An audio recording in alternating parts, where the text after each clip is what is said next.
மாதிரியான ஆன்மீக வீடியோஸ் எல்லாமே பிடிச்சதுன்னு சொல்லியாச்சுன்னா கண்டிப்பாக லைக் பண்ணுங்கள், உங்கள் ஃப்ரெண்ட்ஸ் எல்லாருக்குமே ஷேர் பண்ணுங்கள், மறக்காமல் சப்ஸ்கிரைப் பண்ணுங்கள். ஏன்னா அப்போ தான் எங்களோட வீடியோஸ் எல்லாமே உங்களை வந்து நேரடியாக சென்றடையும்.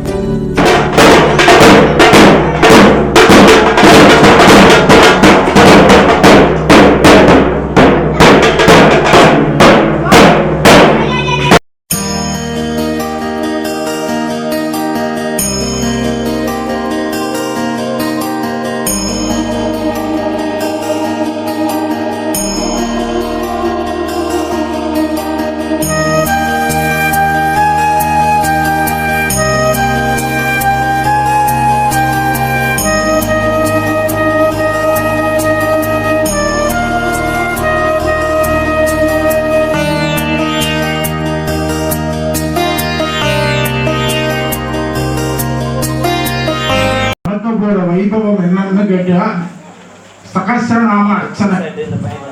ஆஞ்சநேயனுடைய 1000 நாமங்களை அவருக்கு அர்ச்சனை பண்ண போறோம். அடியேன் உள்ள இருந்து நாமாவளி செய்வேன், அங்க அர்ச்சனை பண்ணுவேன். நீங்களும் என்ன பண்ணணும், ஒவ்வொரு நாமாவளி சொல்லும் போதும் ஓம் ஆஞ்சநேயாய நமஹ, வேற ஒன்றும் சொல்ல வேண்டாம். நீங்க நாமாவளியை வாங்கி சொல்லணும் கூட இல்லை. ஓம் ஆஞ்சநேயாய நமஹ, ஓம் ராமபக்தாய நமஹ. இந்த 2 நாமாவளியை திரும்ப திரும்ப ஒவ்வொரு நாமாவளிக்கும் நீங்க சொல்லணும்.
எல்லாரும் அவங்கவுங்க குடும்ப பெயர்களை மனசுக்குள்ள நினைச்சுக்கோங்க. நீங்க எல்லாரும் ஓம் ஆஞ்சநேயாய நமஹ, ஓம் ராமபக்தாய நமஹ, இந்த 2 நாமாவளி தான். இந்த 2 நாமாவளி, ஒவ்வொரு நாமாவளியும் நான் சொல்லி அடியேன் வந்து துளசி சேர்க்கும் போது நீங்க என்ன செய்யணும், ஓம் ஆஞ்சநேயாய நமஹ.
ஸ்ரீமத் வரவரமனையே நமஹ.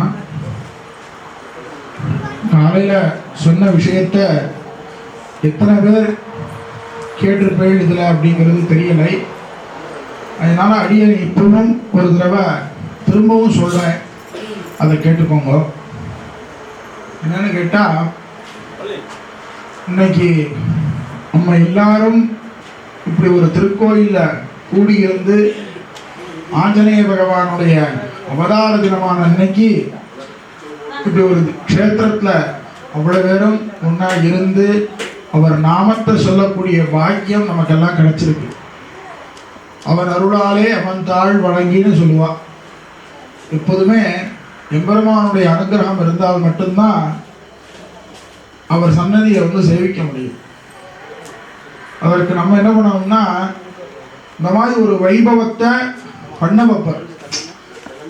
ஆஞ்சநேயர் ஜெயந்தி அப்படின்னு ஒரு வைபவம், அந்த வைபவத்துக்கு நமக்கு பக்கத்தில் ஒரு ஆஞ்சநேயர் சன்னதி. ஆனால் இதில் என்ன அப்படின்னா, நமக்கு ஒரு ஆப்ஷன் கொடுப்பார்.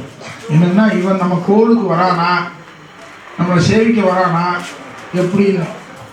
அந்த மாதிரி சேவிக்க வரணும்னா அதற்கு நம்ம புண்ணியம் பண்ணியிருந்தால் மட்டும்தான் அந்த பாக்கியம் கிடைக்கும். ஏன்னா இந்த மாதிரி ஒரு கோயில் இருக்கு, ஆஞ்சநேயர் ஜெயந்தி வைபவம் நடக்கிறது அப்படின்னு யாராவது சொல்லுவாங்க, எனக்கு என்ன கூப்பிட்டு சொல்லுவாங்க உங்களை. அப்போது உங்களுக்கு வரணும்னு என்ன இருக்கும். ஆனால் பண்ணின பாப கர்மாக்கள் என்ன பண்ணுவான், வரவிடாது கோவிலுக்கு. இன்னைக்கு கோவிலுக்கு போக வேண்டாம், நமக்கு அந்த ஜோலி இருக்குது, இந்த ஜோலி இருக்குது, ஏகப்பட்ட வேலை இருக்குது, கோயிலுக்கு போனால் அந்த வேலையெல்லாம் முடிக்க முடியாது அப்படின்னு சொல்லி உள்ள ஒரு மனசு சொல்லுவான். அது என்னன்னா, நம்ம பாப கர்மாக்கள். அந்த பாப கர்மாக்கள்லாம் என்ன ஆகும்னா, இந்த ஜென்மத்தில் ஏதாவது ஒரு கர்மா இப்போ செய்ய வேண்டிய ஒரு வேலையை கொண்டு நிர்பந்தமாக கொடுத்து நம்ம ஒரு நல்ல காரியத்துக்கு போக விடாமல் தடைகள் நிறைய பண்ணும். ஏன்னா கலியுக தர்மம் அது. கலியுகத்தில் ஒரு நல்ல காரியம் பண்ணணும் அப்படின்னா ஏகப்பட்ட தடைகள் வரும். அதையெல்லாம் தாண்டி தான் அந்த காரியத்தில் ஜெயத்தை பார்க்கணும். இந்த மாதிரி நேரங்களில் நமக்கு கை கொடுக்கக்கூடியது என்ன அப்படின்னா, நம்ம பண்ண புண்ணிய கர்மாக்கள் நம்மளை கைக்கு கொடுக்கும். புண்ணிய கர்மாக்கள்னா என்ன, முதல்ல கோயில்களில் வந்து அனாவசிய கதைகள் பேசாமல் நாமசங்கீர்த்தனம் பண்ணுறது ஒரு புண்ணிய கர்மா. கோயிலில் வந்து கதை பேசுறது பாபகர்மா, அது ஒன்றும். அதே மாதிரி அடுத்தவா முன்னேறதை பார்த்து பொறாமப்படுறது ஒரு பாபகர்மா, அடுத்தவாளை கெடுக்கிறது ஒரு பாபகர்மா. இந்த கர்மா மொத்தம் பண்ணாமல் இருந்துட்டான் அப்படின்னாலே வாழ்க்கையில் நிறைய முன்னேற்றங்கள் வரும். இதெல்லாம் ரொம்ப முக்கியமான விஷயமா சொல்கிறேன் சாஸ்திரத்தில். அப்போது கோவிலுக்கு வந்து நம்ம எதுக்கு வரோம், அந்த பரமாத்மாவை பார்க்க வரோம். அந்த பரமாத்மாவுக்கு இதுதான் வீடு, அவனுடைய வீடு. நமக்கு கோயில், ஆனால் எம்பெருமானுக்கு இதுதான் வீடு. அப்படிப்பட்ட எம்பெருமான் பரமாத்மாவை நம்ம பார்க்க வரோம். அப்போ நம்ம என்ன செய்யணும், இப்போ நம்மளே இருக்கோம், நம்ம வீட்டில் பெரியவங்களை ஒருத்தரை பார்க்க போனோம் அப்படின்னா என்ன செய்வோம், அவளுக்கு பிடிச்சதை வாங்கிட்டு போவோம். அங்கே போய் வயசானவங்க அப்படின்னா அவங்க வீட்டில் போய் நம்மளால் முடிஞ்ச உதவிகளை அவங்களுக்கு பண்ணுவோம். இதெல்லாம் அடிப்படை விஷயம். இப்போ நம்ம வீட்டில் ஒரு பெரியவங்க தாத்தா பாட்டியை போய் பார்க்க போகிறோம் அப்படின்னா என்ன செய்வோம், அவங்களுக்கு பிடிச்சதை வாங்கிட்டு போவோம். அதே மாதிரி அவங்க வீட்டில் போய் அவங்களுக்கு கொஞ்சம் மனசுக்கு ஹிதமாக, அவங்க மனசு சந்தோஷப்படுற மாதிரி பேசிட்டு இருப்போம். அதே நேரத்தில் அவளுக்கு ஏதாவது உதவி பண்ணுவோம், நம்மளால் முடிஞ்ச உதவி பண்ணுவோம். அதே மாதிரி தான் இப்போ நீங்கள்லாம் எங்கே வந்திருக்கு, நமக்கெல்லாம் நிரந்தரமான தாய் தகப்பன் யாருன்னா ராமபிரான். அப்படிப்பட்ட ராமபிரானுடைய இடத்துக்கு நம்ம வந்திருக்கோம். அப்போ நம்ம என்ன செய்யணும், ராமபிரானுக்கு எது உகந்ததோ அதை செய்யணும். அவர் என்ன சொல்றார், கலவு நாம சங்கீர்த்தனம். இருக்கின்ற அருளின நிலங்களிலே சதாசர்வம் கைங்கரியமே பொழுதுபோக்காகையும் எம்பெருமானிடத்திலும் ஆச்சாரியனிடத்திலும் கிருதஜனாய் போதுகையும் ஸ்ரீ வைஷ்ணவாதிகாரிக்கு அவசியாபேட்சிதம் அப்படின்னு ஆச்சாரி ஹிருதயத்தில் ஒரு ஆச்சாரியன் சொல்லியிருக்கார். எதுக்குன்னா, இந்த பூமியில நமக்கு எத்தனை நாள் எம்பெருமான் கிருபை பண்ணியிருக்காரோ அத்தனை நாளும் எம்பெருமான்கிட்ட நன்றி உள்ளவனா இருக்கும். நம்ம இப்படி இந்த பூலோகத்தில் படைச்சு முழுசா கைகாலில் கொடுத்து வச்சிருக்கிறதுக்கே நம்ம நன்றி காட்டிருக்கோம். கைங்கரியம் தான் பொழுதுபோக்காக இருக்கும் அப்படின்னு சொல்லியிருக்காரு. கைங்கரியம்னா என்ன, இந்த கோவிலுக்கு வந்தா இந்த கோவில் நிறையா இருக்கு அப்படின்னா ஆள் இல்லையா பெருக்குவோம். இருக்க ஆடு கோயிலையோ குப்பையாக இருக்குது சுவாமி, கோவிலில் ரொம்ப குப்பையாக இருந்தது, கொஞ்சம் மாதிரி கஷ்டமாக இருந்தது, பெருக்கிறேன் அப்படின்னு பெருக்கணும். ஒரு 2 பாத்திரங்கள் பெருமாளுக்கு அமுது பண்ண பாத்திரங்கள் இருக்குது, தேய்க்கலாம், தப்பு கிடையாது. ஏன்னா நீங்கள் எங்கே செய்கிறேன், கோயிலுக்கு செய்கிறேன். உங்கள் அப்பா அம்மாவை நீங்கள் பார்க்க வந்திருக்கு, உங்கள் அப்பா அம்மாவுக்கு செய்கிறேன். நமக்கெல்லாம் அப்பா அம்மா யார், ராமபிராமனும் சீதா பிராட்டி, அவளுக்கு நீங்கள் செய்கிறேன். அதே மாதிரி என்ன செய்யணும், ஒரு வைபவம் நடக்கிறது, ஒரு விசேஷம் நடக்கிறதுன்னா முடிஞ்ச அளவுக்கு நம்மளால் முடிஞ்ச சகாயம், சரீரத்தினாலேயோ பணத்தினாலேயோ நமக்கு என்ன முடியுமோ அந்த கைங்கரியங்களை பண்ணணும். எதுக்காக பண்ணணும்னா, உங்கள்கிட்ட சொன்னேனே முன்னாடியே, எம்பெருமான் வந்து எப்போதுமே ஒரு ஆப்ஷன் கொடுப்பார். நல்ல விஷயத்தையும் கெட்ட விஷயத்தையும் நம்ம முன்னாடி வச்சிருவார். வச்சு இவன் எதை தேர்ந்தெடுக்கிறான்னு பார்ப்போம் அப்படின்னு நம்மகிட்ட கொடுப்பார். அந்த நேரத்தில் நம்ம நல்ல விஷயங்களை தேர்ந்தெடுக்கணும்னா நமக்கு புண்ணியம் பண்ணியிருந்தால் மட்டும்தான் முடியும். அப்போ அந்த புண்ணியம் எப்படி கிடைக்கும்? இந்த மாதிரி கோவிலில் வந்தால் நாம சங்கீர்த்தனம் பண்ணுறது, கைங்கரியம் பண்ணுறது, இந்த மாதிரி விஷயங்களே கிடைக்கும். அப்போது கோவிலில் வந்து அனாவசிய கதைகள் பேசுகிறத தவிர்த்து நாம சங்கீர்த்தனம் ஒன்றும் பண்ணால், நீங்கள் வேறு எதுவுமே பெரிய அளவில் தபஸ் பண்ணணும், பெரிய பெரிய யஜ்யங்கள் பண்ணணும்லாம் தேவையில்லை. ஏன்னா ஒவ்வொரு யுக தர்மப்படி, கலியுக தர்மப்படி பெருமாள் எதில் பிரத்யட்சமாவர் அப்படின்னா நாம சங்கீர்த்தனம் ஒன்றில் தான் பிரத்யட்சமாகும். ஏன்னா நாரத பகவான் வந்து, நாரத மகர்ஷி வந்து எம்பெருமான்கிட்ட கேட்குறாராம், எம்பெருமானே நீர் சதாசிரவ காலமும் எங்கே உண்மை பார்க்கலாம், எந்த இடத்துல நீர் ஸ்திரமாக வாசம் பண்ணுங்க அப்படின்னு நாரதர் எம்பெருமான்கிட்ட கேட்குறார் மகாவிஷ்ணுட்ட. அப்போ மகாவிஷ்ணு சொல்கிறார், அகம் வசாமி வைகுண்டே ந யோகி ஹிருதயேரவோ மத் பக்தாக எத்த காயதி தத்த திஷ்டாமி நாரதா அப்படிங்கிறார். அதுக்கு என்ன அர்த்தம்னா, அகம் வசாமி வைகுண்டே, நான் வைகுண்டத்திலே எல்லா நேரமும் இருக்கிறது இல்லை, அதுக்காக யோகிகளுடைய ஹிருதயத்தில் இருக்கேன்னு இல்லை, நான் எங்கே இருப்பேன் அப்படின்னா பக்தாக என்னுடைய பக்தர்கள் எத்த காயதி எங்கே நாம சங்கீர்த்தனம் செய்கிறார்களோ அங்கே கையை கட்டி கொண்டு நிற்பேன், தத்த திருஷ்டாமி நாரதா அப்படின்னு நாரதத்தை சொல்றாரு. அப்போ பெருமாள் அங்கே இருக்கார் அப்படின்னா என்ன செய்யணும், பெருமாள் அங்கே என்ன சொல்லியிருக்கார், நாம சங்கீர்த்தனம் எங்கே நடக்கிறதோ அங்கே நான் நின்று இருக்கேன் அப்படிங்கிறார். அதனால நாம சங்கீர்த்தனம் ரொம்ப பிரதானம். எந்த கோவிலுக்கு போனாலும் அனாவசிய கதைகள் பேசாமல் உங்களுக்கு தெரிஞ்ச நாமாக்களை சொல்லுவோம், அதுவே ஒரு பெரிய ஸ்ரேஸ். இன்னைக்கு நமக்கு எல்லாம் ஒரு பெரிய பாக்கியத்தை எம்பெருமான் கொடுத்துருக்கார். இந்த மாதிரி ஒரு நல்ல ஒரு அவதார நாளான அனுமன் அவதார நாளான இன்னைக்கு எல்லாரும் அவருடைய நாமத்தை சொல்லி துளசியில் சேர்த்துருக்கேன். இதெல்லாம் நீங்கள் நினைக்கலாம் வெறும் துளசியத்தான சேர்த்தோம் அப்படின்னு. இதெல்லாம் துளசி இல்லை, உங்களுடைய வாழ்க்கைக்கு நீங்கள் போட்ட ஆதாரம், அஸ்திவாரம். நீங்கள் போட்டிருக்கிற அஸ்திவாரம் தான் அந்த துளசி எல்லாமே. ஓம் ஆஞ்சநேயாய நமஹ, ஆஞ்சநேயாய நமஹன்னு எத்தனை தடவை சொல்லியிருப்பேன். நீங்கள் ஒவ்வொரு தடவையும் ஆஞ்சநேயருக்கு துளசி ரூபமாக அங்கே இருக்க. அப்போ இந்த புண்ணியம் எல்லாம் என்னாகும், உங்களுக்கு அப்படியே டெபாசிட் ஏறிண்டே போகும்.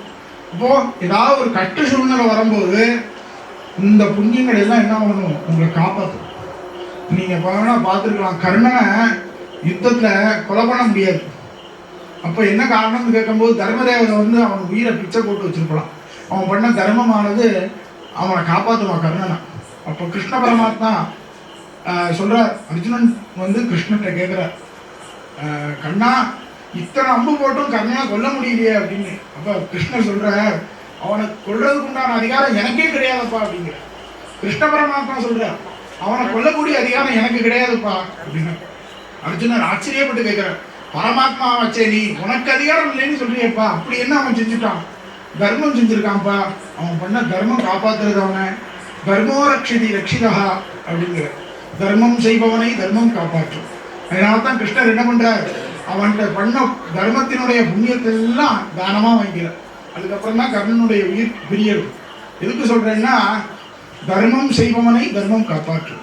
அதனால் இன்னைக்கு இந்த சன்னதியை வந்து எல்லாம் இப்படி குழாமாக கூடியிருக்கிறது ரொம்ப விசேஷம். இன்னொன்று என்னென்னா, அந்த மாதிரி குழாமாக கூடியிருக்கிற போது தான் இந்த கூட்டத்துக்கு நடுவில் எம்பெருமான் வந்து பார்க்குறான், நம்ம குழந்தைகளெல்லாம் வந்திருக்கு, இவ்வளோ கூட்டங்கள் வந்திருக்கு அப்படின்னு. அந்த பெருமானும் இந்த பக்தர்களில் ஒரு பக்தராக வந்து இடிச்சு பிடிச்சின்னு நம்மளோட வருவான். ஏன்னா அவ்வளோ ஆனந்தமாக, நம்மளாம் அவர் குழந்தை இல்லையா, அந்த பெருமானுக்கு ரொம்ப பிரீதி நம்ம மேலே. அந்த பெருமான் என்ன பண்ணுவார், நம்மளை அனுபவிக்கணும், நம்மளை வந்து சந்தோஷப்படுத்தணுங்கிறதுக்காக அவர் சந்தோஷப்படுத்துறது எப்படி பண்ணுவார்னா, இந்த கூட்டத்துக்குள்ளே ஒரு கூட்டமாக தானும் வந்து நிற்பான். அந்த பக்தர்களுக்கு நடுவில் தன்னுடைய குழந்தைகளுக்கு நடுவில் இடிச்சு பிடிச்சு நிற்கிறது அவருக்கு ஒரு சந்தோஷம். ஏன்னா பொதுவாகவே யாருமே குழந்தைகளை பிடிக்காதவ யாருமே கிடையாது. எல்லாருக்கும் குழந்தைகளை பிடிக்காத மாதிரி எம்பெருமான் நம்மளாம் குழந்தை அவருக்கு பிடிக்காத யாருமே கிடையாது. அதனால எல்லாரும் இப்போ ஒன்று போல நாம சங்கீர்த்தனம் பண்ணுங்க.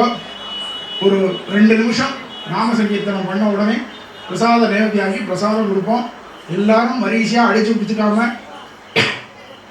ஒன்று போல வரிசையாக இருந்து எல்லா பிரசாதமும் வாங்கிட்டு போகணும். ஸ்ரீமதே ராம ராம ஹரே ராம ராம ராம ஹரே ஹரே ஹரே கிருஷ்ண கிருஷ்ண கிருஷ்ண ஹரே ஹரே ஹரே ராம ராம ராம ஹரே ஹரே ஹரே கிருஷ்ண கிருஷ்ண கிருஷ்ண ஹரே